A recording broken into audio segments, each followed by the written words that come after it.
Pedri veut faire revenir un ancien joueur au Barça. Il souhaite que la direction du Barça le recrute. Écoute bien, je t'explique tout ça. On est reparti sur une vidéo sur le mercato du Barça. En ce moment, ça parle beaucoup du dossier du défenseur central, ainsi que du dossier de l'attaquant, du remplaçant de Lewandowski pour l'été prochain.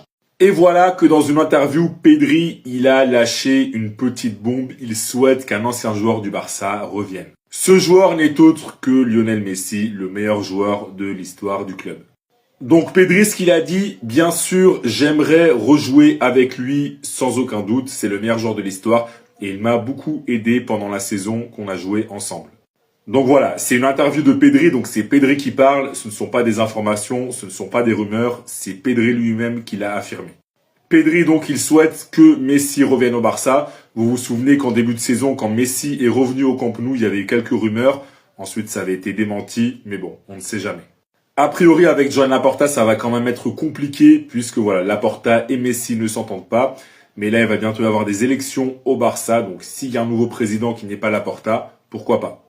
Même si, personnellement, je pense que sportivement, ce serait pas une bonne idée que Lionel Messi revienne. Et toi, si t'es fan du Barça, dis-moi en commentaire, est-ce que tu penses comme Pedri et tu es pour un retour de Messi, ou est-ce que tu penses comme moi et tu penses que ce n'est pas une bonne idée que Messi revienne au Barça? Dis-moi tout en commentaire, et si tu veux être au courant de toute l'actu du Barça, comme d'habitude, je t'invite à t'abonner. Les gars, vous vous souvenez de la relation Pedri-Messi en 2021? Eh bah, Pedri en a fait mention dans une interview, les gars. Regardez ce qu'il dit. Bien sûr que j'aimerais rejouer avec Messi sans aucun doute. C'est le meilleur joueur de l'histoire et il m'a beaucoup aidé pendant l'année où nous avons joué ensemble. Le journaliste lui repose une question. Tu n'as pas parlé avec lui récemment? Pedri répond non en réalité. Derrière le journaliste qui dit à Pedri, avec la publication de la photo, Lionel Messi a laissé un message ouvert à l'interprétation. Veux-tu rejouer avec lui au Barça? Et derrière Pedri qui se répète et qui dit bien sûr sans aucun doute c'est le meilleur joueur de l'histoire et il m'a énormément aidé durant l'année où nous avons joué ensemble. Les gars, je vous jure, quand je repense à cette relation entre les deux où le Barça était dans un trou noir, vraiment, c'était tellement difficile. C'était vraiment les deux sauveurs. Les trois, il y avait trois sauveurs. Il y avait eux deux là et Frenkie de Jong. Non, les gars, c'était trop. Vraiment, la connexion qu'il y avait entre les deux. Là, c'est là, à ce moment-là, que j'ai revu du Iniesta dans Pedri. Parce que j'ai dit, la relation avec Messi a été tellement incroyable. Franchement, c'était trop, les gars. Franchement, c'était la dernière saison de Messi. Ils sont allés soulever la Coupe d'Espagne ensemble. Là, la célébration, c'est le but où Pedri remet une passe à Messi en talonnade et Messi finit premier poteau. Non, les gars, la connexion, c'était trop, les mecs. Franchement, c'était trop grave. Grosse nouvelle pour le Barça, Pedri souhaite faire revenir un ancien joueur au club. Salut la team, ici Elwin FCB. Avant de continuer, n'hésite pas à t'abonner pour rejoindre la communauté. Dans une récente interview, Pedri a lâché une déclaration très forte. Il a exprimé son envie de rejouer avec un ancien du Barça. Et ce joueur n'était autre que Lionel Messi, le meilleur joueur de l'histoire du club. Pedri a déclaré bien sûr que j'aimerais rejouer avec lui. Sans aucun doute, c'est le meilleur joueur de l'histoire. Et il m'a beaucoup aidé pendant la saison où nous avons joué ensemble. Il ne s'agit ni d'une rumeur, ni d'une interprétation. Ce sont les mots direct de Pedri qui assume clairement son souhait. Ses propos relancent fortement le débat, car en début de saison, le retour de Messi au Camp Nou avait déjà fait parler avant que le sujet ne soit rapidement éteint. Aujourd'hui, la situation reste complexe. Les relations entre Messi et Joan Laporta sont tendues et sportivement, un retour poserait beaucoup de questions, mais avec les prochaines élections au Barça, un changement de direction pourrait rebattre les cartes et rendre ce scénario possible, même si rien n'est acté. La question est désormais claire, le Barça doit-il tenter de faire revenir Messi ou tourner définitivement la page? Donnez votre avis en commentaire. Le jour où le maître a applaudi son élève. Regardez les amis la réaction d'Andrés Iniesta après le dribble magnifique et surprenant de Pedri contre Francfort. Et là, Andrés Iniesta en train d'applaudir Pedri. Et pour tous ceux qui n'ont pas vu un truc de beau aujourd'hui, je vous laisse avec cette vidéo. Regardez, admirez, prenez du plaisir. Les amis, peut-être on ne se rend pas compte, mais Pedri, il est fort à un point inimaginable. Regardez, les passes, les dribbles, la fluidité, la rapidité, la simplicité. Mais il est juste magique. Et je vais même aller plus loin. Dites-moi ce que vous en pensez, les amis. Pour moi, Pedri, c'est le seul joueur qui a sa place dans l'équipe ancienne du Barça. Oui, celle de Messi. Oui, le Barça de 2009. Celle de Xavi, d'Andrés Iniesta. Oui, Pedri, il a sa place. Et dites-moi ce que vous en pensez. Autant de magie sur le terrain. Regardez. Il est incroyable. On se rend pas compte, les amis. On se rend vraiment pas compte. Mais moi, il est sous-coté. Parce qu'on se rend pas compte, les gars. En tout cas, comme chaque vidéo, merci, Pedri, pour tout ce que tu apportes pour le football. Oh les gars, Lamine Yamal qui devient un youtubeur à 18 ans. Qui aurait cru que sa fin de carrière elle allait être aussi rapide? Il a actuellement 133 000 abonnés les frères. Il est en train de faire la promotion de sa chaîne YouTube les gars sur TikTok. Regardez dans son compte officiel. Et dans sa toute première vidéo les gars, il est en train de montrer tous les trophées qu'il a gagnés. Regardez. En disant les émotions qu'il avait à ce moment-là. Donc là, t'es en train de me dire que le réel de Lamine Yamal, les gars, actuellement, il n'a que 10 000 vues. Moi, dans mon réel à moi, j'ai fait plus de vues que lui. Qui a fait plus de vues que Lamine Yamal? Moi, je vous le demande, en fait. Tous ceux qui étaient là à critiquer Cristiano Ronaldo, les gars, sur le fait qu'il était youtubeur. Mais au moins, Ronaldo, les gars, quand il était youtubeur, il a battu tous les records possibles. Il a eu le trophée des 10 millions d'abonnés, les gars, le jour même. Est-ce que vous vous rendez compte? Jusqu'à j'avais fait une vidéo sur mon compte Yuka, allez la voir si vous voulez. Lamine Yamal, tu n'as pas ce gaz. Lamine Yamal, ça fait 3 heures que ton compte, il est posté. T'as que 133 000 abonnés. Elle est où toute cette hype, les gars? Et regardez sa bio. Yes, it's me. Wesh, carrément, j'arrivais même pas à le dire.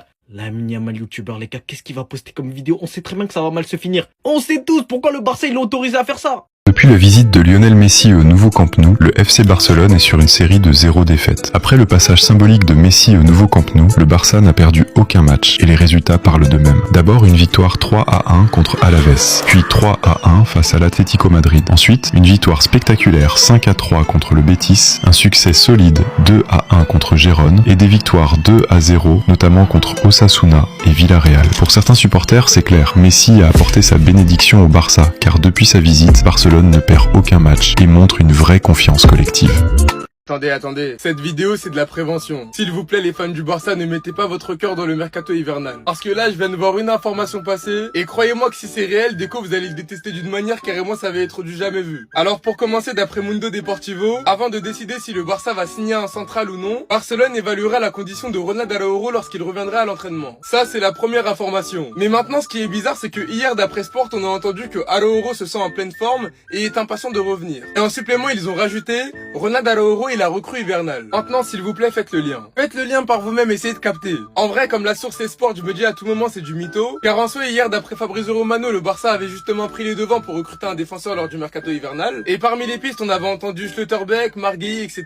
Mais concernant Marguilly, on a appris aujourd'hui que c'était pratiquement mort. Les négociations concernant Marguilly ont ralenti en raison de ses exigences salariales élevées. Le joueur a reçu des offres importantes de Liverpool et du Bayern Munich qui ne souhaitent donc plus patienter. Donc ça veut dire qu'en soi, Marguilly c'est mort. Bastoni en vrai c'est trop cher, même s'il multiplie les appels de phare. Et la dernière solution c'est Schlotterbeck. Mais lui aussi en vrai on sait pas. Donc à tout moment la recrue hivernale c'est Araujo. Bref, en tout cas n'hésitez pas à me donner vos avis dans les commentaires, histoire de savoir ce que vous en pensez, et moi je lirai tout ça. Les gars, c'est pour ces petits moments que j'aime les journaux espagnols des fois. Ils ont réussi à capturer la réaction du banc après la parade de fou de Juan Garcia hier, quand le mec il était hors jeu là. Mais il y a une réaction en particulier qui a vraiment beaucoup plu. C'est la réaction de Szczęsny. Et la première chose qu'il a fait, c'est regarder Ter Stegen comment il va. Il l'a guetté en mode, mon gars, tu sais que tu vas plus jamais jouer? Mon gars, t'es au courant que tu vas plus jamais jouer ou... Moi, j'ai capté Szczęsny, il est dans laquelle? Lui, c'est juste un mec chill. À la base, il est à la retraite. Ça l'a appelé, ça lui a dit, ouais, viens faire un petit métier d'intérim dans le bon. Et là, maintenant, il profite de sa vie. Il laisse les jeunes jouer. Et il a rodave que Ter Stegen, il est young contre Juan Garcia. Il le voit comme un mec qui lui a tout pris pendant qu'il n'était pas là. Il le voit comme un voleur, en fait. Et Szczęsny, il aime trop ça. Szczęsny, il aime trop ça. Il aime comment cette histoire, elle est en train de... En tout cas, merci aux paparazzi espagnols pour le divertissement, encore une fois. Et dites à Ter Stegen de se trouver un nouveau club, là, parce que la Coupe du Monde, c'est l'année prochaine. Et mis à part s'il veut rester 3e gardien jusqu'à la fin de son contrat et prendre le risque de pas aller à la Coupe du Monde, voilà. C'était ce Jorginho du Brasil. Et dites-moi ce que vous pensez de ce passage assez fou quand même. Bao! Le ballon avec lequel il a inscrit l'un des plus beaux buts de sa carrière pour l'instant et l'un des buts même, le but le plus décisif, ça n'a pas le droit d'être la chose la plus précieuse chez lui. Il n'a pas le droit de garder ça. Les gars, quand vos parents ils gardent vos dents pourries qui puent là, de quand vous étiez bébé, est-ce que nous on dit quelque chose? L'ami nous a sorti une vidéo où il fait un petit tour de son appartement et je trouve que c'est pas mal car ça permet de vraiment montrer sa personnalité. Une personnalité qui a été entachée par les médias. Et quand tu vois ce type de vidéo, tu comprends mieux ses coéquipiers et ses coachs car tu vois qu'en fait c'est juste un mec chill. Mais bon, certains veulent hate parce que Yamal aime manger des cookies la nuit et adore la vanille. Et aussi parce que la chose la plus précieuse c'est lui, c'est le ballon du but le plus important qu'il a mis pour l'instant dans sa carrière. En demi-finale de l'Euro, face aux finalistes de la Coupe du Monde, aux champions 2018. Certes, offensivement, la France était faible durant cette compétition, mais c'était l'une des meilleures défenses de la compétition qui avait l'un des meilleurs gardiens. Son équipe perdait 1-0, il avait mis cette story juste avant le match, parce que Rabiot avait parlé en conférence. Et le frérot, il met une lucarne en demi-finale sur la gueule de Rabiot, sur la gueule de celui qui a parlé. Et il finit homme du match. Il avait 16 piges, où il venait de fêter ses 17 ans. C'est quand je vois vos réactions qu'au final, je me rends compte que son euro a juste été banalisé. Sans même parler des médias français qui essayent de détourner les déclarations de sa vidéo comme si c'était un pic, alors qu'il est juste fier. La dette du FC Barcelone s'élève à 1,45 milliard d'euros. Et beaucoup de Madrilènes se moquent souvent de la situation financière du Barça. Mais là, on vient de publier, les gars, les dettes de tous les clubs espagnols. Et le Real Madrid est en deuxième position. Le Real Madrid aussi a des grosses dettes. Le Real Madrid a des grosses dettes, les gars.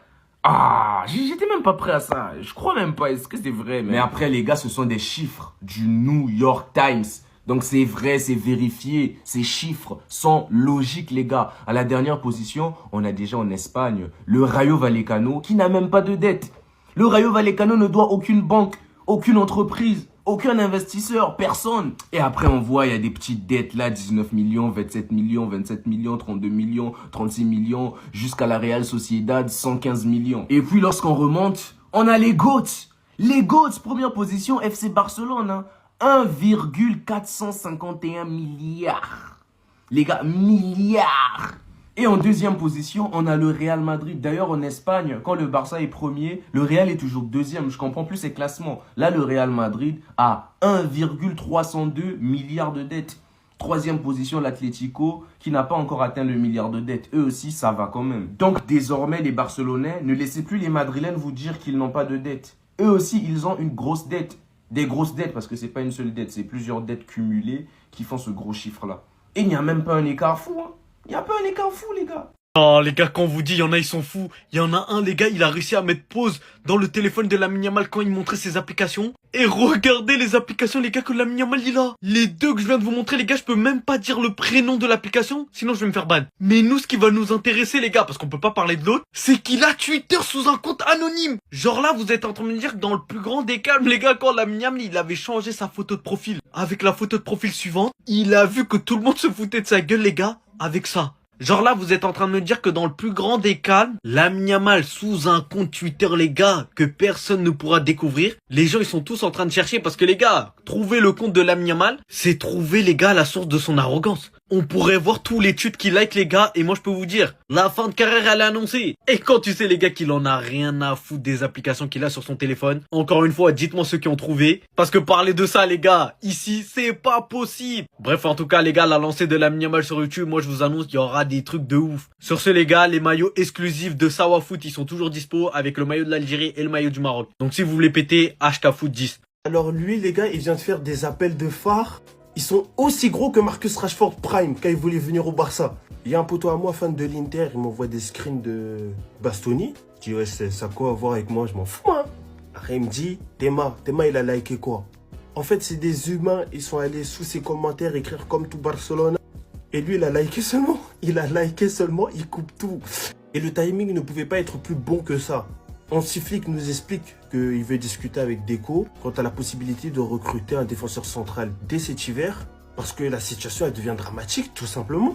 On a appris encore hier que Christensen va disparaître des terrains pendant au moins les 2-3 prochains mois quoi.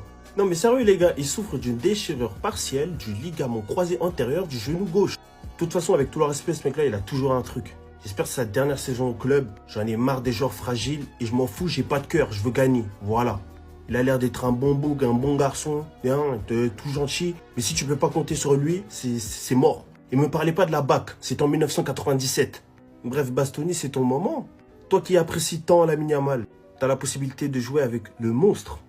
Comme tu l'avais si bien écrit lorsque tu nous avais fait éliminer, blablabla. Mais bon, t'étais pas tout seul, on s'attrape. Dites-moi ce que vous en pensez de cette possibilité. Mais après tout, c'est la direction qui travaille, hein. Et maintenant, on aura une très bonne raison de les insulter si ça se fait pas. C'était Jorginho tout Brasil, on s'attrape. Dites-moi ce que vous en pensez. Bao. Neymar bourré, les gars, qui dit à Ancelotti de le faire jouer et qui va lui faire gagner la Coupe du Monde. Il est fou, les gars. En juillet. Neymar qui nous lâche, hein. On va faire ce qui est possible et ce qui est impossible pour amener la Coupe du Monde au Brésil. En juillet, comptez sur moi. Ancelotti, aide-nous. Ancelotti, aide-nous. Quand je vous dis que la legacy de Neymar, les gars, depuis qu'il est arrivé à Santos, elle en a pris un coup. L'ancien, il était bourré. Il était à une fête. Allez voir toutes les photos qui tournent de qu'est-ce qu'il faisait hier. Il est même pas sûr d'être titulaire et il ne sera potentiellement pas titulaire. Les gars, il va frotter le banc. Mais Neymar, les gars, qui nous dit qu'il va aussi marquer en finale de Coupe du Monde. Là, Fabrizio, il l'a pas mis. Mais si je suis un ouf, les gars, si on va en finale, je vous promets que je marquerai un but. Mais je crois que Neymar a oublié, les gars, qu'on ne le fera pas jouer que pour en finale. Il faut aller jusqu'à la finale et il faut participer jusqu'à la finale. Et Neymar, toi, depuis tout ce temps, t'as rien foutu. T'as porté Santos, certes. T'étais blessé, certes. Mais on peut plus compter sur toi. Pour moi, cette force qu'a Hansi Flick de repérer tout de suite en première mi-temps ce qui ne va pas et de oser faire des changements pour mettre quelque chose en place qui va régler le problème qu'il rencontre. Et il le fait tout le temps. Et c'est comme ça que le Barça arrive à renverser la tendance. Il y en a beaucoup qui ne comprennent pas pourquoi le Barça est mené et d'un coup ils arrivent à faire des remontadas parce que Hansi Flick est un putain d'entraîneur. Voilà pourquoi. Voilà pourquoi. C'est un putain d'entraîneur. Il est très bon. Et il fait confiance à ses joueurs. Et il sait régler quand ça va pas. Et il voit ce qu'il a à faire. Et il le fait. Les changements aujourd'hui, l'entrée de De Jong, l'entrée de Lewandowski, c'est eux qui te ramènent le but. Passe décisive de De Jong, tête de Lewandowski pour le 2-1. C'est eux qui te libèrent. Et ça, c'est une réalité. Mais le problème, c'est que Olmo, il va faire une bonne prestation et 4 pourris. Une bonne prestation et 5 pourris. Une bonne prestation et 6 pourris. Il n'arrive pas à être constant. Et c'est ce que je me tue à répéter avec Dani Olmo. Il y a un problème avec Dani Olmo. Il y a un vrai problème. Et surtout, j'ai l'impression que quand Dani Olmo joue, il n'y a pas d'entente avec Ferran Torres. Si c'était Firmin Ferran, je pense qu'il aurait fait un meilleur match que ça. Mais Dani Olmo Ferran, ça ne va pas. Parce que Dani Olmo en poste de numéro 10, quand il est plombé, il plombe. Comment expliquer que le mercato qui a le plus marqué l'histoire du Paris Saint-Germain, c'est ni 2017, alors que tu as quand même du Neymar, du Mbappé, du Dani Alves, ni 2021, tu as du Ramos, du Messi, mais c'est bien 2024, avec du João Neves, Safonov inconnu au bataillon, Pacho à part en Bundesliga, pas connu, Doué à part en Ligue 1, pas connu. Et c'est surtout comment expliquer que l'entraîneur qui a réussi à faire le plus de choses au Paris Saint-Germain, c'est ni l'entraîneur de 2007 qui était Unai Emery, c'est ni 2021 avec Pochettino, mais c'est bien Luis Enrique avec le mercato de 2024.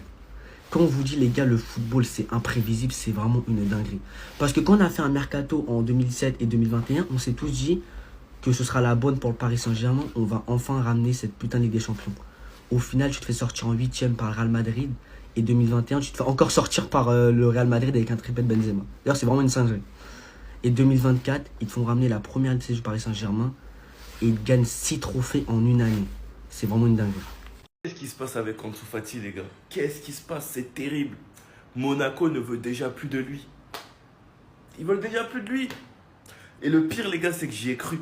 C'est Molina qui explique que Monaco ne veut déjà plus d'Ansu Fati. Quand je repense à comment je l'ai idéalisé, les gars, qu'est-ce que ça me fait mal. C'est comme si après sa blessure, finalement, il n'est plus jamais revenu. Alors qu'on lui avait donné le numéro 10. Certes, un peu trop tôt parce que Messi est parti du jour au lendemain, personne ne s'attendait à un départ. Le prêt à Brighton, j'y ai cru, ça n'a pas marché. Il est revenu au Barça, il a quasi pas joué sous Flick. Il part en prêt à Monaco et visiblement la première partie de saison leur a suffi pour prendre la décision de ne pas le garder. Et franchement les gars, quand on regarde la tournure que sa carrière est en train de prendre, sachant qu'avec le FC Barcelone, il a un très gros contrat, dans aucun club pour l'instant il pourra trouver mieux. Et quand on regarde la trajectoire de sa carrière, j'espère qu'il va pas essayer de s'accrocher à son contrat qu'il a au Barça. En tout cas les gars, la situation d'Ansu Fati, elle me fait énormément de peine. Il est jeune, il peut se relever et pour l'instant c'est très compliqué. On est très loin du Ansu Fati qu'on a tous connu. Franchement les gars, c'est triste. Sinon vous les gars, vous en pensez quoi?